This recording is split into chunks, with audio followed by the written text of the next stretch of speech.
So, ngayong araw nga is yung second day ng pasok namin. So, kahapon, dapat yung first day or yung first video ko. Kaso hindi ako nakapag-video kasi nga biglaan yung pasok namin. So, dahil nga 7 a.m. yung pasok ko, nag-decide ako na 4 a.m. pa lang is gumising na. So, nagluto na muna ako ng breakfast bago ako maligo. Maaga naman akong pumasok. Pumasok ko, be, hindi ka pa lalabas. Okay. Hindi, maaga naman akong gumising pero parang puyat na puyat pa ako dyan. So, mahilig talaga akong matulog kahit sobrang aga. Paano masabi? Yun nga, so kahit sobrang aga ko matulog, kahit 9, late pa din ako gigising. So naligo na ako dyan, kita nyo naman.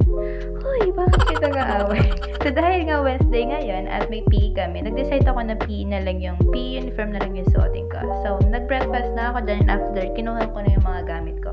So actually, sila gamit lang talaga yung nadadala ko lagi. So lip tint lang yan kasi hindi ako mahilig sa mga makeup kasi hindi naman ako babae.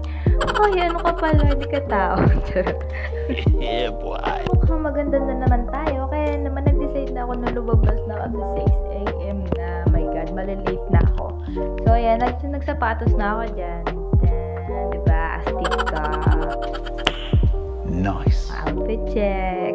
So, naglakad na ako kahit madilim pa kasi alam ko, kahit malapit lang yung bahay namin, eh, baka malate tayo, hindi pwede.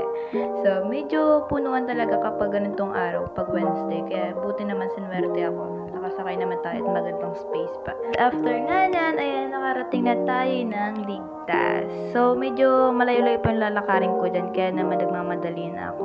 So, medyo maaga pa, pero ayan, pag nasa school ka na, dahan-dahan na lang yung paglalakad. Pwede ba ilayo mo sa akin to? Ayoko makita ito. Malita ulo ko. O, diba? Ay, pag tumingin ka, akin ka. Ay! So, dahil nga on time lang naman tayo nakarating, eh, medyo ako na tayo nauna sa amin magkakasama. So, habang inihintay sila, ayan. So, medyo kakunti pa yung ibang student, pero after nun, hindi na ako kapag-video. Kaya yan, lunch na yan, nakapag-video na ako. So, medyo nagkwento-kwentuhan muna. Then, after that, yan, pasok na ulit. So, dahil nga, first time lang na may meet yung mga teacher namin, is maaga naman sila nagpapauwi. So, dito nga is yan, medyo hirapan tayo sa pagpasok kasi naliligo pala yung ate ko. So, nag-decide ako na mag-doorbell na lang. So, hindi kasi ako nag-doorbell kapag yung alam ko nandiyan naman sa bahay si ate. So, after nga yan, hinubad ko yung mga sapatos ko kasi iniiwan namin lahat talaga yan sa labas. So, after niya, pagpasok ko, syempre, pahinga na after. So, thank you guys sa panonood. Bye! See ya!